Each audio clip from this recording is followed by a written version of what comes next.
আসসালামু আলাইকুম। আশা করি তোমরা সবাই ভালো আছো এবং বাসায় আছো। রাজশাহী সরকারি সিটি কলেজের অনলাইন ক্লাস বা ভার্চুয়াল ক্লাসে সবাইকে স্বাগত। আজকে আমরা পদার্থবিজ্ঞান দ্বিতীয় পত্রে চলতরিৎ অধ্যায় নিয়ে আলোচনা করব। তো আজকে আমি মূলত তোমাদের হুইটস্টোন ব্রিজ নিয়ে কথাবার্তা বলব। হুইটস্টোন ব্রিজ কী এবং হুইটস্টোন ব্রিজ নীতি কারচফের সূত্রের সাহায্যে কীভাবে প্রতিপাদন করা যায় এই সংক্রান্ত কথা হচ্ছে। তাহলে হুইটস্টোন ব্রিজ হলো একটি তড়িৎ বর্তনী, যে তড়িৎ বর্তনীতে হুইটস্টোন ব্রিজ নীতি প্রয়োগের মাধ্যমে রোধের অজানা মান নির্ণয় করা যায়। হুইটস্টোন ব্রিজে মূলত 4টি রোধ শ্রেণী সমবায়ে থাকে এবং এই 4টি রোধের যে কোনো দুই বিপরীত সংযোগ স্থলের মধ্যে থাকে একটি গ্যালভানোমিটার এবং অপর দুই সংযোগ স্থলের মধ্যে থাকে একটি চাবি এবং ব্যাটারি। হুইটস্টোন ব্রিজ নীতি প্রতিপাদন করা ওহমের সূত্র দিয়েও করা যায়, কারচফের সূত্র দিয়েও হুইটস্টোন ব্রিজ নীতি প্রতিপাদন করা যায়। আজকে আমরা দেখব যে কারচফের সূত্রের সাহায্যে কীভাবে হুইটস্টোন ব্রিজ নীতি প্রতিপাদন করা যায়। তাহলে প্রথমে আমরা কারচফের দুইটি সূত্র দেখে নিই। কারচফের চলতরিৎ সংক্রান্ত দুইটি সূত্র আছে, একটি প্রথম সূত্র এবং দ্বিতীয় সূত্র। তাহলে প্রথম সূত্র কি বোঝায় আমরা আগে সেটি বুঝব, এরপর দ্বিতীয় সূত্র। কারচফের প্রথম সূত্রে বলা হয়েছে যে কোনো বর্তনীর কোনো বিন্দুতে মিলিত প্রবাহ মাত্রাগুলোর বীজগণিতিক সমষ্টি শূন্য। একটু বলে দেখো, ধরো এখানে দুইটি তার বেগ তড়িৎ প্রবাহ মাত্রা এই বিন্দুতে পৌঁছালো এবং 3টি তার বেগ এখান থেকে চলে গেল। এই প্রবাহ মাত্রাকে আমরা বললাম I1, এটাকে বললাম I2। যেগুলো বের হয়ে গেল সেগুলোকে আমরা নাম দিচ্ছি I3, I4 এবং I5। তাহলে যে সমস্ত প্রবাহ মাত্রা এই বিন্দুতে আসলো সেই সমস্ত প্রবাহ মাত্রাগুলোকে আমরা পজিটিভ চিন্তা করি, আর যেগুলো বের হয়ে গেল তাহলে সেগুলো নেগেটিভ চিন্তা করি। তাহলে আমরা যদি এটা বীজগণিতিক যোগফল করি তাহলে যেহেতু I1 এবং I2 আসলো তাহলে এই দুইটাকে পজিটিভ মনে করব এবং I3 এবং I4 বের হয়ে গেল তাহলে এগুলোকে আমরা নেগেটিভ মনে করব। I3 minus I4 minus I5 is equal to 0, অর্থাৎ summation I is equal to 0। তাহলে বর্তনীর কোনো বিন্দুতে মিলিত প্রবাহ মাত্রাগুলোর বীজগণিতিক সমষ্টি 0, অর্থাৎ বর্তনীর কোনো বিন্দুতে কোনো প্রবাহ মাত্রা বা শক্তি সঞ্চিত থাকে। যে পরিমাণ প্রবাহ মাত্রা আসে আবার ঠিক ততখানি সেখান থেকে বের হয়ে চলে যাবে। তাহলে এখানে বীজগণিতিক সমষ্টি যদি আমরা নেই তাহলে এইটা কী হবে? 0 হবে। এবার আমরা কারচফের দ্বিতীয় সূত্র নিয়ে আলোচনা করি। তাহলে কারচফের দ্বিতীয় সূত্রে বলা হচ্ছে যে কোনো বর্তনীর সাথে সংশ্লিষ্ট বিভিন্ন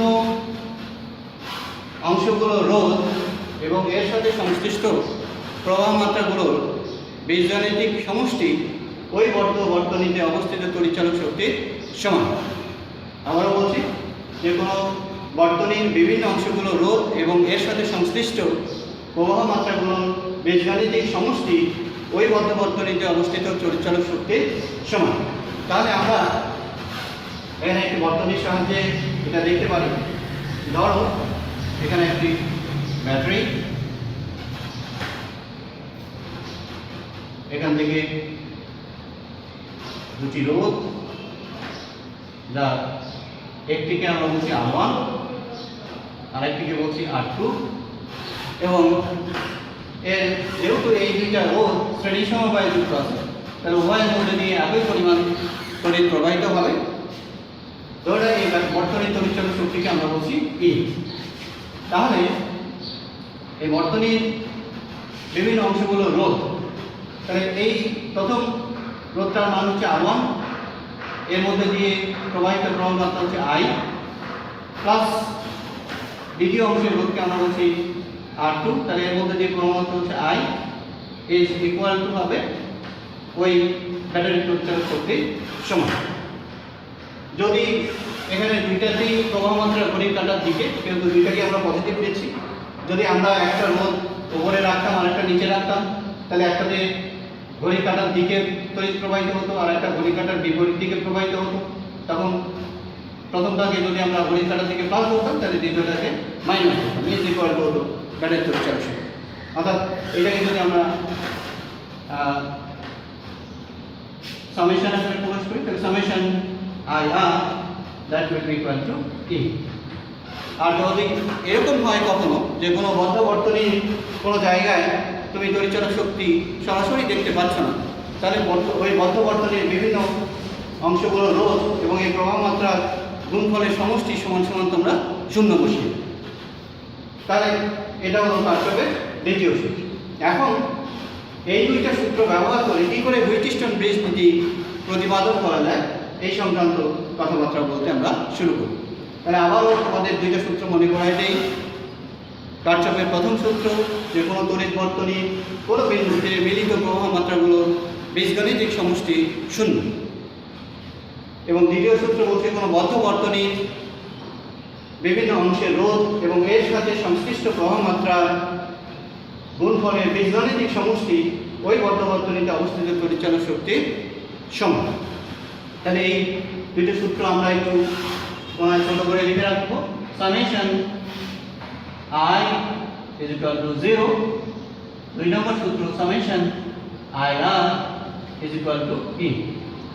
যদি কোনো জায়গায় কোনো বদ্ধ বর্তনীতে আমরা সরাসরি তড়িৎচালক শক্তি বা ব্যাটারিকে দেখতে না পাই, তাহলে summation IR is equal to ওই ক্ষেত্রে আমরা শূন্য। এবং এই দুইটা সূত্র ব্যবহার করে কি করে হুইটস্টোন ব্রিজ নীতি প্রতিপাদন করা যায়, এইটাই এখন আমাদের বিবেচ্য বা আলোচ্য বিষয়। এখন আমরা প্রথমে দেখব যে একটা হুইটস্টোন ব্রিজে কী কী অংশ থাকে সেগুলো। তাহলে আমরা এটি মুছে দিচ্ছি।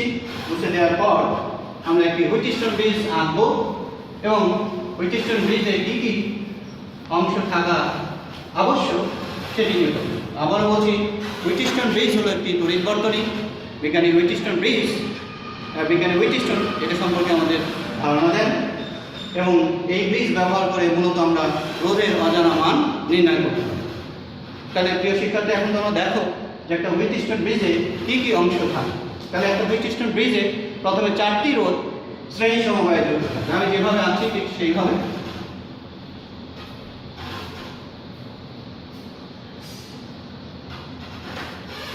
চারটি রোধ আমাদেরকে শ্রেণী সমবায়ে যুক্ত করতে হবে, ঠিক আমি যেভাবে যুক্ত করেছি সেভাবে। দেখো 4টি রোধ শ্রেণী সমবায়ে যুক্ত হয়েছে। তাহলে এগুলোকে আমরা নাম দিচ্ছি, এই সংযোগ স্থলকে নাম দিচ্ছি আমি A, এটাকে নাম দিচ্ছি B, এই সংযোগ স্থলকে নাম দিচ্ছি C এবং এই সংযোগ স্থলের নাম দিলাম হচ্ছে D। এখন যে কোনো দুই বিপরীত সংযোগ স্থলের মধ্যে একটি গ্যালভানোমিটার, তাহলে BG দুইটা বিপরীত সংযোগ স্থল, এর মধ্যে আমি দিলাম একটি গ্যালভানোমিটার। ধরলাম গ্যালভানোমিটারের রোধকে আমরা G দ্বারা দেখাচ্ছি এবং অপর দুই সংযোগ স্থল A এবং C এর মধ্যে আমরা দিব একটি তড়িৎচালক শক্তি বা ব্যাটারি এবং তার সাথে কখনো কখনো আমরা তড়িৎ প্রবাহিত রাখবো, কখনো কখনো রাখবো না, তার জন্য আমাদের একটি সুইচ বা চাবি ব্যবহার করব। দেখো কানেকশনটা কীভাবে দিতে হয়। এখানে একটা ব্যাটারি, এখানে একটা চাবি হয়ে এই সেগুলো। তাহলে এই যে অ্যারেঞ্জমেন্ট তোমরা দেখতে পাচ্ছ বলে, এটাই হচ্ছে হুইটস্টোন ব্রিজ। তাহলে এখানে 4টি রোধ শ্রেণী সমবায়ে যুক্ত আছে। মনে করে নেই এই রোধটার নাম হচ্ছে P, মনে করে নেই এই রোধটার নাম হচ্ছে S আর Q, এই রোধটার নাম হচ্ছে R আর এটা হচ্ছে S। তাহলে এর মধ্যে আমাদের 3টি রোধ যদি জানা থাকে P, Q, R, তাহলে এই যে চতুর্থ বাহু যেটাকে আমরা S বলছি, এটা হচ্ছে S। তাহলে S এর মান আমরা বের করতে পারবো হুইটস্টোন ব্রিজ নীতি প্রয়োগের মাধ্যমে। তাহলে হুইটস্টোন ব্রিজ নীতি আমরা ওহমের সূত্র দিয়েও বের করতে পারি, আবার হুইটস্টোন ব্রিজ নীতি আমরা কারচফের সূত্রের সাহায্যেও বের করতে পারি। তাহলে আসো আজকে আমরা হুইটস্টোন ব্রিজ নীতি কারচফের সূত্রের সাহায্যে কী করে প্রতিপাদন করা যায় সেই সংক্রান্ত আলোচনা। তাহলে তোমরা দেখছো যে এখানে ব্যাটারি থেকে তড়িৎচালক শক্তি সে আই পরিমাণ এ বিন্দুতে আসলো, এ বিন্দুতে আসার পর সে দেখলো তার দুইটি পথ রয়েছে, একটা পি, একটা হচ্ছে আর। তাহলে প্রবাহ মাত্রার কিছু অংশ পি এর মধ্যে দিয়ে যাবে, আবার প্রবাহ মাত্রার কিছু অংশ আর এর মধ্যে দিয়ে যাবে।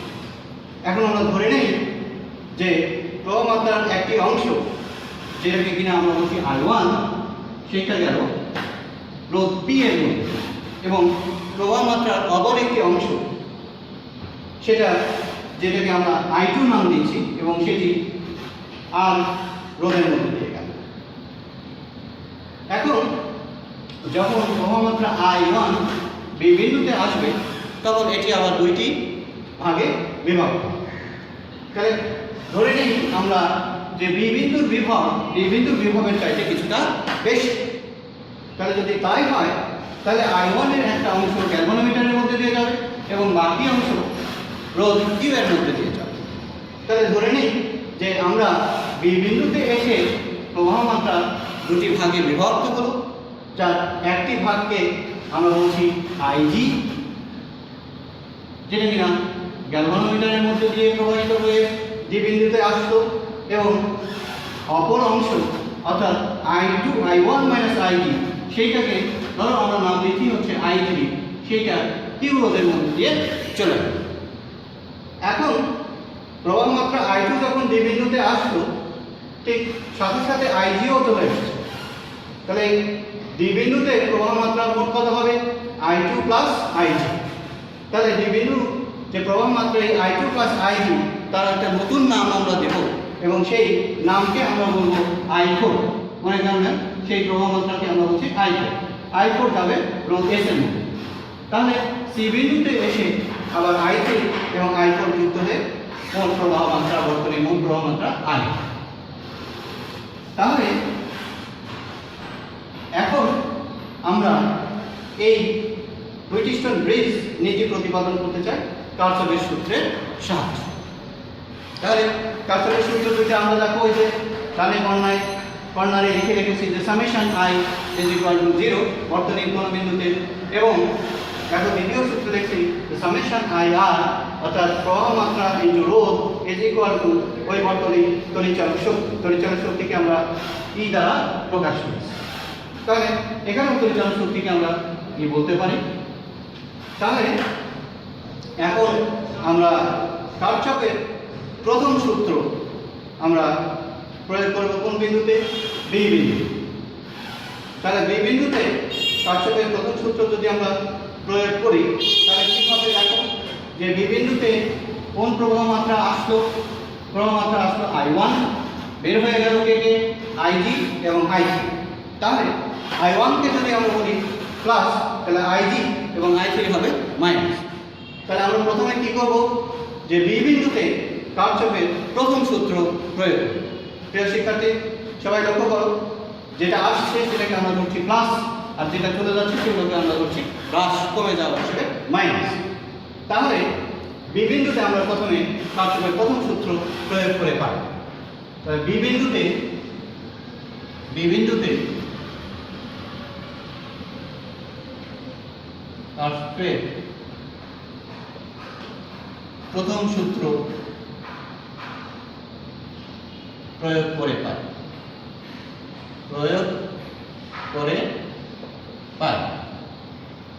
তাহলে আসলো কে?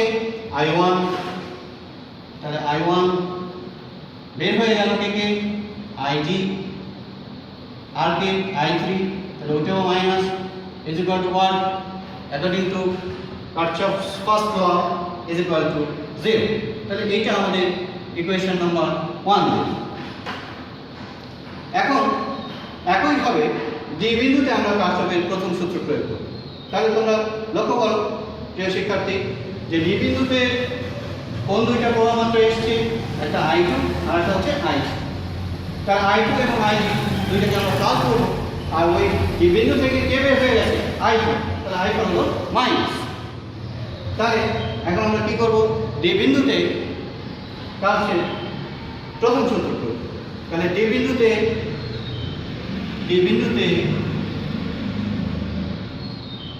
আসবে প্রথম সূত্র প্রয়োগে পাই। দেখো প্রিয় শিক্ষার্থী, কোন দুইটা প্রবাহ মাত্রা আসলো, I2 IG বের হয়ে গেল কে I3। তাহলে আমরা লিখতে পারি I2 plus IG minus I4 is equal to 0। এইটা আমাদের 2 নম্বর সমীকরণ হিসেবে আমরা ঘোষণা করি।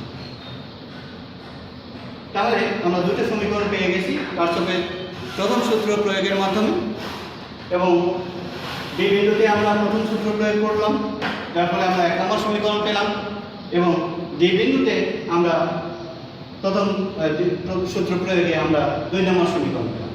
এখন আমরা কারশফের দ্বিতীয় সূত্রের দিকে যাব। তাহলে কারশফের দ্বিতীয় সূত্র কি বলবো, যে কোনো বদ্ধ বর্তনীর বিভিন্ন অংশগুলো রোধ এবং এর সাথে সংশ্লিষ্ট প্রবাহ মাত্রার গুণফলের বীজগণিতিক সমষ্টি ওই বদ্ধ বর্তনীতে অবস্থিত তড়িৎচালক শক্তির সমান। এখন আমরা প্রথমে একটা বদ্ধ বর্তনী বিবেচনা করি। তাহলে বদ্ধ বর্তনী কিভাবে হতে পারে তোমরা লক্ষ্য করো। যদি আমরা আসি A B D A, এটা একটা বদ্ধ বর্তনী হতে পারে। আবার লক্ষ্য করো A B D A, এটা একটা বদ্ধ বর্তনী হতে পারে। তাহলে এই প্রথম বদ্ধ বর্তনীতে আমরা কারশফের প্রথম সূত্র প্রয়োগ করি। তাহলে A B D A, তাহলে আমরা বলি যে A B D A বদ্ধ বর্তনীতে কারশফের দ্বিতীয় সূত্র প্রয়োগ করে পাই। তাহলে A B D A, এটা একটা বদ্ধ বর্তনীতে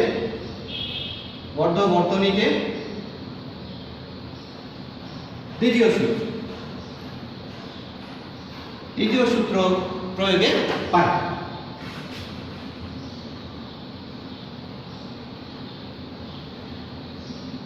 প্রিয় শিক্ষার্থী লক্ষ্য করো যে এখানে রোধ P এবং যে গ্যালভানোমিটারের রোধ, যেটাকে কিনা আমরা G বলেছি, তাহলে রোধ P এবং G এর মধ্যে দিয়ে কি ঘড়ির কাঁটার দিকে তড়িৎ প্রবাহিত হচ্ছে, ঘড়ির কাঁটার দিকে। কিন্তু এখানে যদি এই বদ্ধ বর্তনীর যে রোধ R, সেইটার মধ্যে দিয়ে তড়িৎ কোন দিকে প্রবাহিত হচ্ছে তোমরা লক্ষ্য করো, এটা কিন্তু অ্যান্টি ক্লকওয়াইজ। তাহলে যদি এই P রোধের মধ্যে দিয়ে এবং গ্যালভানোমিটারের রোধের মধ্যে দিয়ে প্রবাহ মাত্রাকে বা এই ভোল্টেজটাকে যদি আমরা প্লাস বলি, তাহলে এই ভোল্টেজটা কি হবে মাইনাস। ভোল্টেজ কেন বলছি, যে এখানে রোধ ইনটু প্রবাহ মাত্রা দুইটার গুণফলকে আমরা কি বলি ভোল্টেজ। আচ্ছা, তাহলে এখানে এই বদ্ধ বর্তনীর বিভিন্ন অংশগুলোর রোধ এবং এর সাথে সংশ্লিষ্ট প্রবাহ মাত্রা, তাহলে এইখানে রোধ P এবং এর সাথে প্রবাহ মাত্রা I1, তাহলে এটা কি I1B plus IG into G minus I2R is equal to what. দেখো প্রিয় শিক্ষার্থী, A B D A যে বদ্ধ বর্তনী আমরা চিন্তা করেছি বা কল্পনা করেছি বা ধরে নিয়েছি, তার মধ্যে কি কোনো ব্যাটারি সরাসরি তুমি দেখতে পাচ্ছ, কোনো তড়িৎচালক শক্তি বা ব্যাটারি দেখতে পাচ্ছ না। তাহলে তোমাদের আমি আগেই বলেছি যে বদ্ধ বর্তনী আমরা কল্পনা করবো, তার মধ্যে যদি আমরা সরাসরি কোনো তড়িৎচালক শক্তি বা ব্যাটারি দেখতে না পাই, তাহলে আমি সেটা বীজগাণিতিক সমষ্টি সমান সমান কি লিখব, শূন্য। তাহলে আসো আমরা এবার A B D A বদ্ধ বর্তনীতে কারশফের দ্বিতীয় সূত্র প্রয়োগ করি। তাহলে এখানে I1B plus IG into G minus এখানে I2 into R is equal to what 0। এটা হলো আমাদের 3 নম্বর সমীকরণ। তাহলে আমাদের আরেকটি বদ্ধ বর্তনী কল্পনা করতে হবে। তাহলে এখানে আমরা আরেকটা বদ্ধ বর্তনী কল্পনা করতে পারি। দেখো যে B C D B, কোন বদ্ধ বর্তনী, B C D B। তাহলে বি সি ডিবি বর্ধবর্তনীতে তোমরা লক্ষ্য করবে যে এখানে কিউ এর মধ্যে দিয়ে ঘড়ির কাঁটার দিকে কারেন্ট বা তড়িৎ প্রবাহিত হচ্ছে, কিন্তু এই বর্ধবর্তনী যে অপর দুইটা রোধ, একটি হলো এস এবং অপরটি হলো জি, তাহলে এই দুইটা রোধের মধ্যে দিয়ে কিন্তু ঘড়ির কাঁটার বিপরীতে তড়িৎ প্রবাহিত হচ্ছে। তাহলে I3Q ঘড়ির কাঁটার দিকে যে ভোল্টেজটি, দিকে যে প্রবাহমানটি, সেইটাকে যদি আমরা প্লাস করি তাহলে বাকি দুইটা কি হবে? মাইনাস হবে। তাহলে এখন আমরা দ্বিতীয় বদ্ধবর্তনী যেটি আমরা বিবেচনা করেছি BCDB, সেটিতে আমরা কারশফের দ্বিতীয় সূত্র প্রয়োগ করি। আসো সবাই মিলে চেষ্টা করি আমরা পারি না। তাহলে দ্বিতীয় বদ্ধবর্তনী অর্থাৎ BCDB বদ্ধবর্তনীতে দ্বিতীয় সূত্র প্রয়োগে পাই। দ্বিতীয় সূত্র অর্থাৎ কারশফের দ্বিতীয় সূত্র আমরা নিশ্চয়ই তোমরা সবাই বুঝবে যে আমরা কারশফের দ্বিতীয় সূত্র নিয়েই এখন আলোচনা করছি। দ্বিতীয় সূত্র প্রয়োগে পাই। তাহলে I3Q যেহেতু ঘড়ির কাঁটার দিকে, I3Q minus IG into G minus I4 into S, I4S। তাহলে এখানে দেখো প্রিয় শিক্ষার্থী যে BCDB যে বদ্ধবর্তনী রয়েছে, তাহলে এই বদ্ধবর্তনীতে কি তোমরা কোনো সরাসরি তড়িৎচালন শক্তির উৎস বা ব্যাটারি কি দেখতে পাচ্ছ? না, দেখতে পাচ্ছ না। তাহলে ইজ ইকুয়াল টু কি বসাবে? শূন্য। তাহলে that is equal to what? 0। তাহলে এটি হলো আমাদের 4 নম্বর সমীকরণ।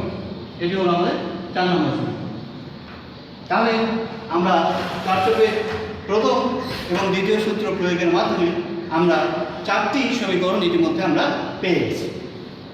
তাহলে এখন আমাদের এই যে হুইটস্টোন ব্রিজ, এই ব্রিজে আমরা মনে করি নেই যে চতুর্থ বাহু হিসেবে আমরা ঘোষণা দিলাম এসকে, এবং আমরা ধরে নিচ্ছি যে এস এর রোধ আমাদের জানা নেই।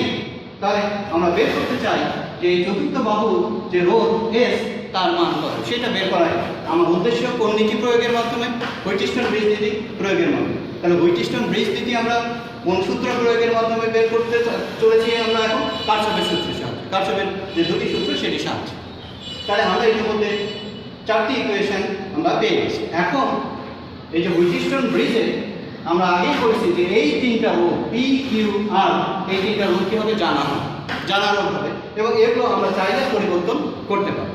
এখন আমরা সেই কাজটি করব যে PQR এই রোধগুলো আমরা চেঞ্জ করে পরিবর্তন করে এখন আমরা কি করব যে এই তিনটি রোধ PQR যেগুলোর মান আমাদের জানা আছে, এগুলো পরিবর্তিত করে আমরা এমন অবস্থার সৃষ্টি করব যাতে বি বিন্দু আর ডি বিন্দুর বিভব কি হয়? সমান হয়। তাহলে যখন এই বি বিন্দু এবং ডি বিন্দুর বিভব সমান হবে, অর্থাৎ এই দুইটার মধ্যে কোনো বিভব পার্থক্য থাকবে না, তখন গ্যালভানোমিটারের মধ্যে দিয়ে কোনো তড়িৎ প্রবাহিত হবে না। তাহলে এইটাকেই ব্রিজের নিস্পন্দন অবস্থা, অর্থাৎ গ্যালভানোমিটারের কাঁটার আর কোনো নিস্পন্দন নেই। তাহলে এমন অবস্থায় আমরা যখন বি বিন্দুর বিভব এবং ডি বিন্দুর বিভব সমান হবে, ঠিক তখন গ্যালভানোমিটারের প্রবাহ মাত্রা IG = 0। তাহলে এই অবস্থায় আমাদের যে 4টি সমীকরণ আমরা এ পর্যন্ত পেয়েছি, তাহলে সেই সমীকরণগুলো কি অবস্থার রূপ লাভ করবে সেটা এখন আমরা দেখেছি। তাহলে যখন আমরা প্রথম সমীকরণে IG = 0 বসাবো, তখন আমরা কি পাবো? তাহলে প্রথম সমীকরণে আমরা IG = 0 বসিয়ে যেটি পাই, তাহলে 1 থেকে আমরা পাই I1 minus I3 is equal to 0. Therefore, I1 is equal to I3. তোমরা সবাই বুঝতে পারছো যে এখানে বিন্দুতে I1 এর একটা অংশ গ্যালভানোমিটারের মধ্যে দিয়ে যাওয়ার ফলে I1 এবং I3 এর মধ্যে পার্থক্য হয়েছে, কিন্তু যখন বিন্দু আর বিন্দুর মধ্যে বিভব পার্থক্য সমান হয়ে যাবে, তাহলে P আর Q এখন শ্রেণী সমবায় হয়ে গেল। আর তোমরা জানো যে কোনো বর্তনীতে যে সমস্ত রোধ শ্রেণী সমবায়ে যুক্ত থাকে সবার মধ্যে দিয়ে একই পরিমাণ করে প্রবাহিত, যার ফলে কি হলো যে এই I1 সমান সমান কি হলো I3। তাহলে এখন আমাদের সমীকরণ 2 তাহলে কি অবস্থা রূপ লাভ করবে আমরা দেখি যে সমীকরণ 2 আমাদের কি দিই। তাহলে সমীকরণ 2 সমান সমান তাহলে এখানে রয়েছে যে I2 minus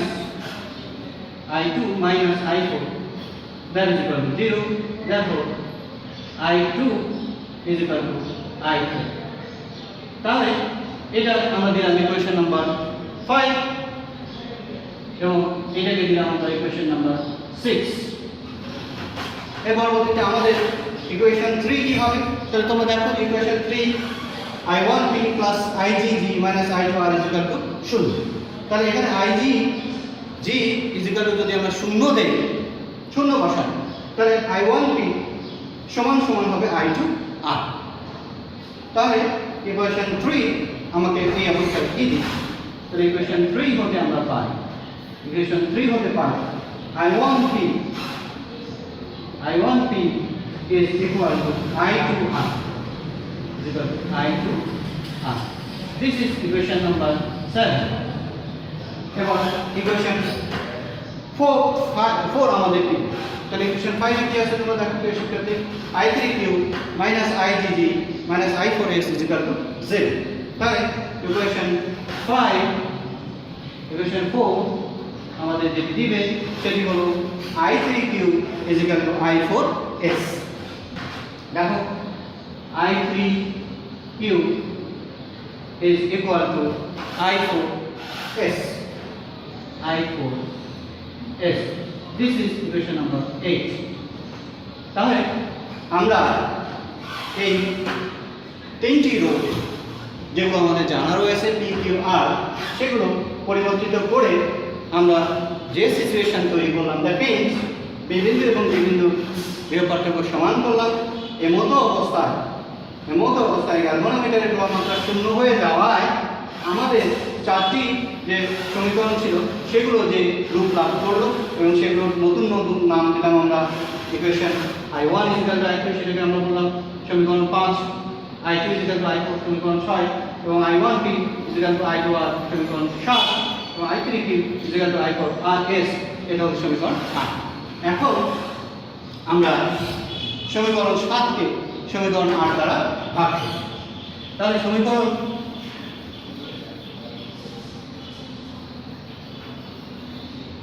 7কে যদি আমরা সমীকরণ 8 দ্বারা ভাগ দেই তাহলে সমীকরণ 7 ভাগ 8 হতে পারে কি পাই? দেখো প্রিয় শিক্ষার্থী লক্ষ্য করো I1p divided by I3q is equal to I2r divided by I4s। তাহলে সমীকরণ 5 এবং সমীকরণ 6 থেকে লক্ষ্য করো সমীকরণ 5 এ আমরা কি পেয়েছি I1 is equal to I3। তাহলে আমরা সমীকরণ 5 এর আলোকে আমরা এই দুটোকে কেটে দিলাম। দেখো সমীকরণ 6 এ আমরা কি পেয়েছি? সমীকরণ 6 এ পেয়েছি I2 is equal to I4। তাহলে আমরা এই I2 I4 কেটে গেল। তাহলে ফাইনালি আমরা কি পেলাম? ফাইনালি আমরা পেলাম যে P divided by Q is equal to হলো R divided by S। তাহলে এই সমীকরণটিকেই আমরা বলছি হুইটস্টোন ব্রিজ নীতি।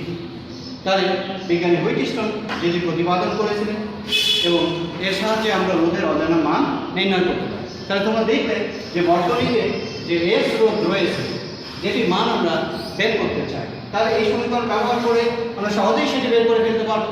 তোমরা জানো যে এই রোধগুলোর মধ্যে চারটি রোধের মধ্যে তিনটি রোধই আমাদের জানা হবে P, Q, R এই তিনটি আমাদের জানা। তাহলে যদি আমরা P, Q এর মান বসাই দিই তাহলে অতি সহজেই আমরা এস রোধের মান বের করে ফেলতে পারব। যেমন আমরা একটি গাণিতিক প্রবলেম দেখতে পারি, সেই গাণিতিক প্রবলেম এর মাধ্যমে তোমাদের ধারণাটা আরও বেশি পরিষ্কার স্বচ্ছ এবং তোমরা সবাই আশা করে বুঝতে পারো। তাহলে আমরা ধরে নিই যে এখানে যে আমাদের জানা 3টি রোধ রয়েছে, যাদেরকে আমরা পি দ্বারা সূচিত করেছি, পি কিউ এবং আর দ্বারা সূচিত করেছি। তাহলে ধরে নিই আমার যখন বৃষ্টির সাম্যাবস্থা প্রাপ্ত হয়েছে, ঠিক সেই অবস্থায় আমরা দেখলাম যে এইটার রোধের মান হচ্ছে 5 ওহম, এইটার রোধের মান হচ্ছে 4 ওহম এবং এইটার রোধের মান হচ্ছে 10 ওহম। তাহলে আমাদের ওই অজানা রোধের মান আমরা পাই। তাহলে এই সূত্রটাকে যদি আমরা একটু রিঅ্যারেঞ্জ করে লিখি, তাহলে কি অবস্থা দাঁড়াবে যে S is equal to what? S is equal to QR divided by P। তাহলে Q রোধের মান কত দেওয়া হয়েছে? দেখো Q রোধ কত পেয়েছে এমন অবস্থায় যখন বৃষ্টি ভারসাম্য অবস্থা প্রাপ্ত হয়েছে, সে অবস্থায় Q রোধের মান কত? 4। তাহলে 4 বসিয়ে দিলাম। আর এর মান কত? 10। P এর মান কত ওই অবস্থায়? 5। তাহলে এটা দিয়ে যদি এটাকে কেটে দাও তাহলে 2। তাহলে আমাদের অজানা রোধের মান কত হলো? অজানা রোধের মান হলো 8। তাহলে এইভাবে আমরা হুইটস্টোন ব্রিজ নীতি প্রয়োগের মাধ্যমে আমরা রোধের অজানা মান নির্ণয় করি। এখন সবসময় যে এই ধরনের প্রবলেম থাকবে তা না, প্রবলেম কখনো কখনো একটু ভিন্নভাবেও দেওয়া যায়। যে আমরা যদি এখন এরকম একটা সিচুয়েশন চিন্তা করি যে এখানে রোধের মান সে 100 দেওয়া আছে, এরকম একটা প্রবলেমটি আমি তোমাদের লিখে দিচ্ছি, অথবা তোমরা লেখো প্রবলেমটি যে কোনো একটি হুইটস্টোন ব্রিজের 4টি বাহুতে যথাক্রমে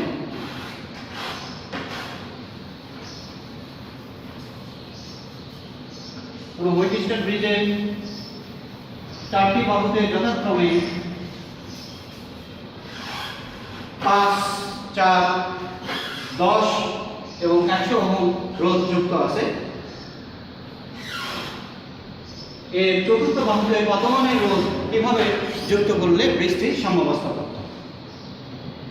কোনো হুইটস্টোন ব্রিজের 4টি বাহুতে যথাক্রমে 5 ওহম, 4 ওহম, 10 ওহম এবং 100 ওহম রোধ যুক্ত আছে।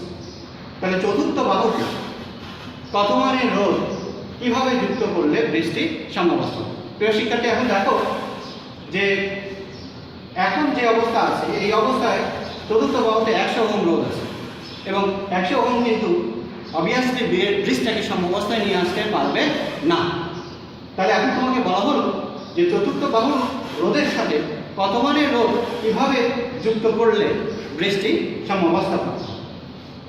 তাহলে তোমাকে আগে প্রথমে দেখে নিতে হবে যে হুইটস্টোন ব্রিজ নীতির মাধ্যমে তোমার চতুর্থ বাহুতে কত রোধ যুক্ত করলে বৃষ্টি সাম্যাবস্থা প্রাপ্ত। তাহলে কিছুক্ষণ আগেই আমরা দেখেছি যে যদি চতুর্থ বাহুর রোধ 8 ওহম হতো তাহলে বৃষ্টি সাম্যাবস্থায় থাকতো এবং ওই অবস্থায় তাহলে চতুর্থ বাহুর অজানার রোধের মান হলো আমাদের 8 ওহম, কিন্তু আপনি 8 না দিয়ে সেই জায়গায় কত দিয়ে দিয়েছে? 100। তাহলে নিশ্চয়ই বৃষ্টি সাম্যাবস্থা প্রাপ্ত হবে না। তাহলে এখন আমরা প্রথমে কি করব? হুইটস্টোন ব্রিজ দিয়ে আমরা দেখব যে এটাতে কত মানের রোধ হলে বৃষ্টি সাম্যাবস্থা প্রাপ্ত। তাহলে আমরা হুইটস্টোন ব্রিজ লিখে ফেলি। চতুর্থ মানের 4টি রোধের মান প্রথমে লিখে নিই। প্রথম বাহু রোধ সেটাকে ধরলাম 5 ওহম। দ্বিতীয় বাহু সেটার রোধের মান আমরা লিখলাম Q = 4 ওহম। তৃতীয় বাহু R = 10 ওহম এবং চতুর্থ বাহুর যে রোধ সেটা কিন্তু বৃষ্টিকে সাম্যাবস্থায় আনতে পারেনি। তাহলে সেই রোধটাকে আমরা লিখব S1 = 100 ওহম। তাহলে এখন যেহেতু ওই 3টি রোধ আমাদের জানা, তাহলে চতুর্থ বাহুতে কত রোধ হবে? তাহলে আমরা এখন হুইটস্টোন ব্রিজ নীতির মাধ্যমে আমরা বের করে ফেলতে পারি যে চতুর্থ বাহুতে কত মানের রোধ হলে বৃষ্টির সাম্যাবস্থা প্রাপ্ত হবে। তাহলে আমরা হুইটস্টোন ব্রিজ নীতি থেকে আমরা জানি P ভাগ Q = R ভাগ S। তাহলে এখান থেকে আমরা তুল্য রোধ যেটি এখানে স্থাপন করা হবে বৃষ্টির সাম্যাবস্থা প্রাপ্ত হতো সেটি আমরা পেয়ে গেলাম কত? S = 8 ohm. তাহলে আমাদের এক্সিস্টিং রোধ হলো 100 ওহম। তাহলে বৃষ্টিতে সাম্যাবস্থা প্রাপ্ত হবে না। তাহলে এই রোধটি 100 ওহম যেহেতু আমার 8 ওহমের চাইতে বেশি, তাহলে আমরা এমন অবস্থা গ্রহণ করব যাতে এই রোধের মান 8 ওহম হয়। তাহলে বেশি রোধকে যদি আমরা কমাতে চাই তাহলে কী করতে হবে, ওই রোধের সাথে সমান্তরালে ক্ষুদ্র মানের একটি রোধ যুক্ত করব। তাহলে আমরা ধরে নিই যে 100 ওহম রোধের সাথে H2 মানের একটি রোধ যুক্ত করায় আমাদের তুল্য রোধ হবে 8 ওহম। তাহলে সেক্ষেত্রে আমাদের কী করতে হবে, যে তাহলে আমি বলছি কি যে S1 মানের রোধের সাথে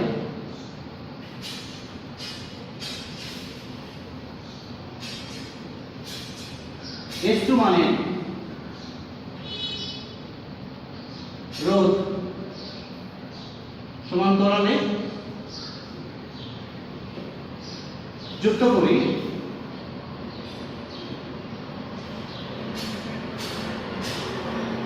যাতে করে এদের তুল্য রোধ S। তাহলে তোমরা রোধের সমান্তরাল সমবায়ের সূত্র থেকে জানো যে 1 divided by S is equal to 1 divided by S1 plus 1 divided by S2। তাহলে আমরা হুইটস্টোন ব্রিজ নীতির মাধ্যমে বের করে ফেলেছি যে এই চতুর্থ বাহুতে রোধটা যদি 100 ওহম না হয়ে 8 ওহম হতো তাহলে ব্রিজটি সাম্যাবস্থা প্রাপ্ত। তাহলে আমাদের যে এক্সিস্টিং রোধ S1 যেটির মান 100 ওহম, তাহলে এটি 8-এর চাইতে বড়, সেই জন্য আমরা কী করলাম যে S2 মানের রোধ সমান্তরালে যুক্ত করলাম, যাতে করে কিনা এই দুইটার তুল্য রোধ 8 হয়। কিন্তু তোমরা যদি এরকম প্রবলেম ফেস করো যে এখানে S আসলো 8 কিন্তু এখানে যে এক্সিস্টিং যে ভ্যালু সেটা হচ্ছে 3, তাহলে আমার কী করতে হবে, ওই সময় রোধের মান বাড়াতে হবে। তাহলে ওই ক্ষেত্রে আমরা S2 মানের রোধটা কোন সমবায়ে যুক্ত করতাম, শ্রেণী সমবায়ে যুক্ত করতাম। তাহলে এখন যেহেতু যে মান যে তুল্য রোধ যেটি হলে এক্সিস্টিং সাম্যাবস্থা প্রাপ্ত হলে এটি 8, কিন্তু আমাদের এক্সিস্টিং মান যেহেতু 100 ওহম বেশি, তার জন্য আমরা কোন সমবায়ে যুক্ত করলাম, সমান্তরাল সমবায়ে যুক্ত করলাম। কত মানের রোধ, S2 মান, যাতে করে কিনা দুইটা তুল্য রোধ হয় 8 ওহম। তাহলে আমরা এখন S2 মান বের করে ফেলবো। তাহলে 1 ডিভাইডেড বাই তুল্য রোধ হুইটস্টোন ব্রিজের মাধ্যমে বের করে ফেললাম 8 হতে হবে। যেটি রোধ এক্সিস্টিং ছিল সেটা ছিল 100, এবং যেটি আমরা সমান্তরালে যুক্ত করলে ব্রিজটি সাম্যাবস্থা প্রাপ্ত হবে সেটি হচ্ছে S2। 1 divided by S2 is equal to 1 divided by 8 minus 1 divided by 100। তাহলে আমরা লসাগু করার পরে যেটি পাবো সেটি হলো 200 divided by 23। তাহলে আমাদের মোটামুটি ফলাফল আসবে 8.7 ওহমের কাছাকাছি। তাহলে যদি আমরা S2 মানের রোধ, অর্থাৎ এই যে S2 মানের রোধটা আমরা এখন কিন্তু পেয়ে গেছি, এটির মান কত, 8.7 ওহম। তাহলে যদি আমরা ওই 100 ওহম রোধের সাথে এই 8.7 ওহম রোধটা সমান্তরাল সমবায়ে যুক্ত করি, তাহলে ব্রিজটি কী হবে, সাম্যাবস্থা প্রাপ্ত হবে। কারণ তখন ওই S1 এবং S2 মিলে তুল্য রোধ হয়ে যাবে 8 ওহম, আর তখনই ব্রিজটি সাম্যাবস্থা প্রাপ্ত হবে, অর্থাৎ বিবিধ এবং দ্বিবিধের মধ্যে দিয়ে কোনো বিভব পার্থক্য থাকবে না এবং গ্যালভানোমিটারের মধ্যে দিয়ে কোনো তড়িৎ প্রবাহিত হবে না। তাহলে আজকে আমাদের আলোচ্য বিষয় ছিল হুইটস্টোন ব্রিজ নীতি প্রতিপাদন পার্শ্ববের সূত্র ব্যবহারের মাধ্যমে। তাহলে প্রিয় শিক্ষার্থী, তাহলে তোমরা এখন পর্যন্ত আমার লেকচারটি দেখে আশা করি উপকৃত হবে এবং বুঝতে পারবে, এবং অদূর ভবিষ্যতে তোমরা নিজেরাও চেষ্টা করলে এইভাবে হুইটস্টোন ব্রিজ নীতি প্রতিপাদন করতে পারবে পার্শ্ববের সূত্র ব্যবহার। তো এই করোনার দুঃসময়ে আশা করি সবাই রুমে থাকবে, ঘরে থাকবে এবং বেশি বেশি সাবান দিয়ে হাত ধোবে, এবং বাইরে বেরোলে অবশ্যই মাস্ক ব্যবহার করবে এবং তোমরা রুমাল ব্যবহার করবে এবং যথাসম্ভব বাসার মধ্যেই থাকবে। সবাইকে আবারও শুভেচ্ছা জানিয়ে আমার ক্লাস এখানে শেষ করছি। আসসালামু আলাইকুম, ভালো থাকবে।